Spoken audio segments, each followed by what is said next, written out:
Hey everyone, back with another tutorial. So I was just going over this track that we're starting to make.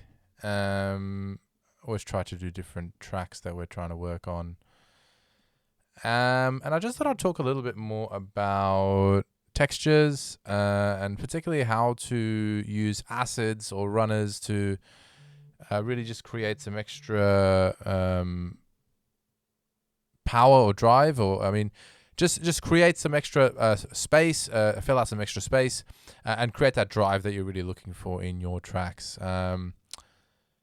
It's one thing to understand that with sounds, you're always going to get in trance, especially, you're going to have your sort of your foreground, your background, and your middle ground. And I really just want to talk about this concept as well. Oftentimes I see a lot of people trying to overcompensate with the bass lines, and I just wanted to show an example of how you can use things like acids or sequences or runners to, I guess, really bring some drive to the track, but also bring some character to the track. So sometimes with the bass line, the way you balance it, you're not really going to hear it in the foreground. You're going to really hear it more in the background, and it's going to start driving the track. And I'll show you some examples of how when you solo the bass line, it's one thing compared to when you actually play it on the track. And then you don't want to keep pushing the bass line volume really high to make sure it's in the foreground, especially when it comes to trance or this style of trance. And you can use this on many sort of tips and tricks. And yeah, you don't always need to have the bass line do all the work. So we've got a track here, and I'm just going to sort of play the track in its totality for you, but yeah, let's have a look at that first. So first, what we'll do is we'll just quickly play this track and just show you what I've got. It's just the first drop.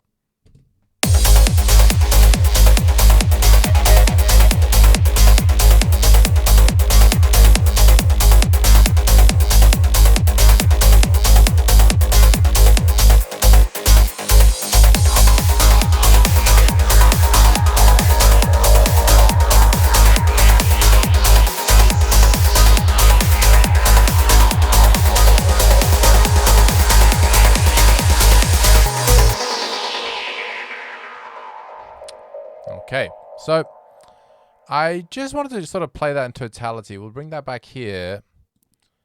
And what we're going to do, we're going to just sort of solo each element now as well. We're just going to look at the bass line with the kick and the sub and just see what that sounds like.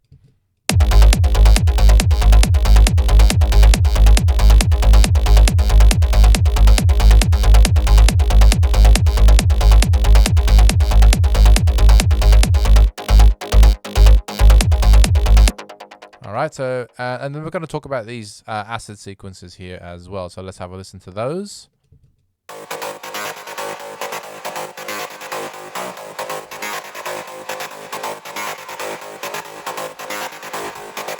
that's one of them. And then we've got this one.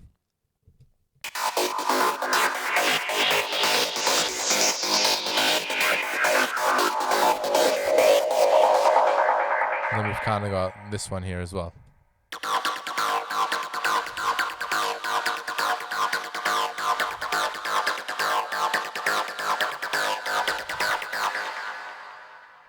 Okay, so they are all having slightly different movements, but I'll talk about that in another video. But what I wanted to talk about is the positioning of these elements. Now, this one has obviously got a phaser on it, so it's kind of moving, and it creates that extra movement in the front layer.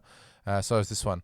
But then the bass lines sort of give you that more static, what you want in your bass line is a little bit more that static approach. But although you do have delays in the stereo field in your bass line, it's important to understand that you don't want to cause too much width and movement in them, because, well, then everything's just going to sound all over the place. So I'll just play this, and then I'm going to show you that second sequence acid with it.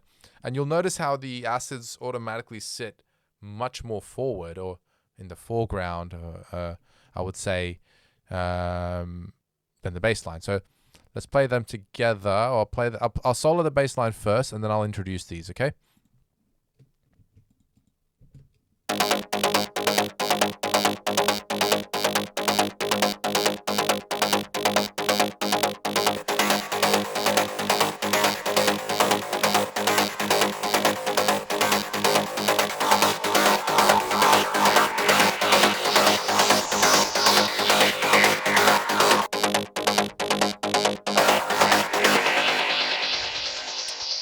And what I'll do is I want to just turn these off, and I'll just play the bass line in its totality. Now, when you play it with the rest of the track, notice it doesn't stick out in your face. But because bass, remember, bass is meant to be felt more than it is heard. So just look at the power that it gives the track more than what your ears pick up. I oftentimes see people pushing the bass line way too much in front. And although that may be okay with certain layers which you want to have been heard, and we can get into a longer discussion, sometimes it's better to just keep it in the back for that drive. So I'll just play it with the whole song and this sequencing layers off.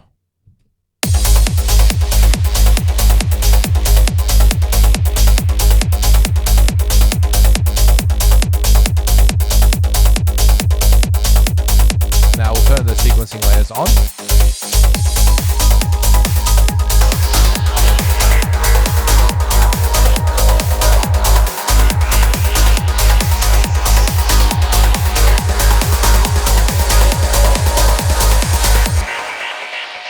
Okay, so if you look at these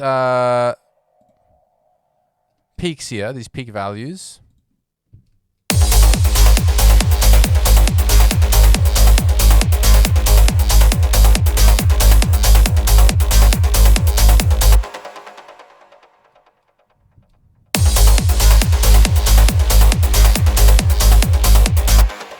it's very interesting. So you'll notice that although that you see how the peaks here, that's a minus 12.7 group peak. Individual layers though, you can see a 17, a 13, a minus 18, and a minus 23 peak. Whereas with these ones, you'll see it's all the way up to 9.5, sorry, 18.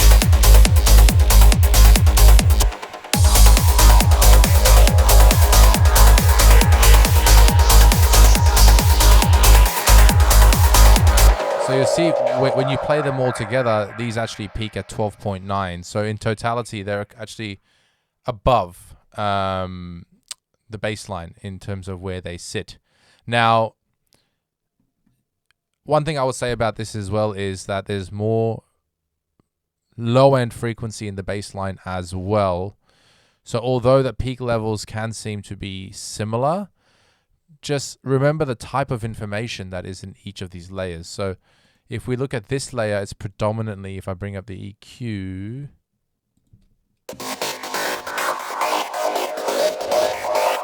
you see how all the information is more in the high end.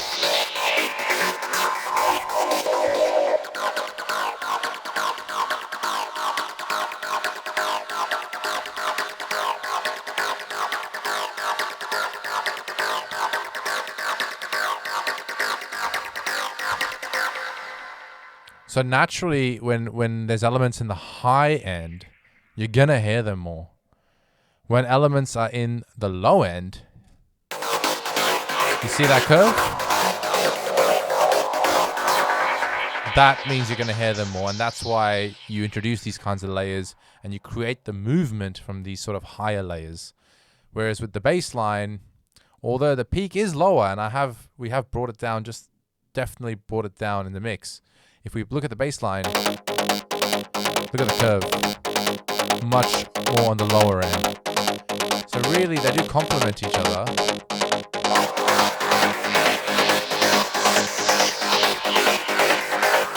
Just look at the curves on those, very different.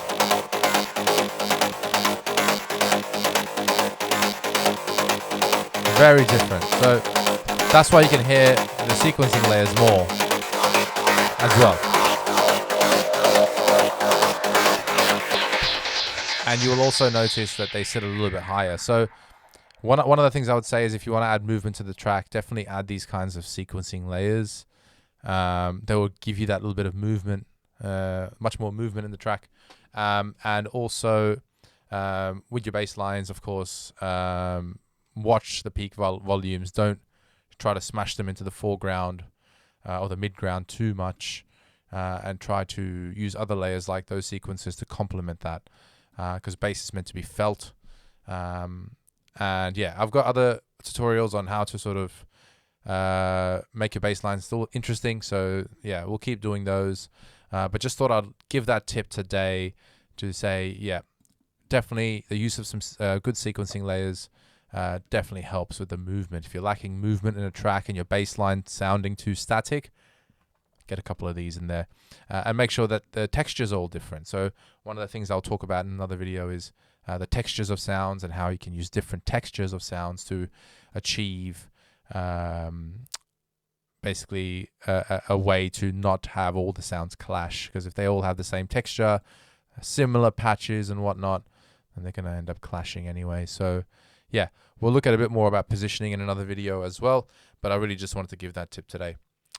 All right, if you have any questions on that whatsoever, just definitely yeah, comment. If you have made it this far and you'd like to subscribe, I don't really do that, but yeah, it would definitely help us out, and we'll continue to deliver more and more videos. All right, everyone, I'll leave it there for today and see you on the next one.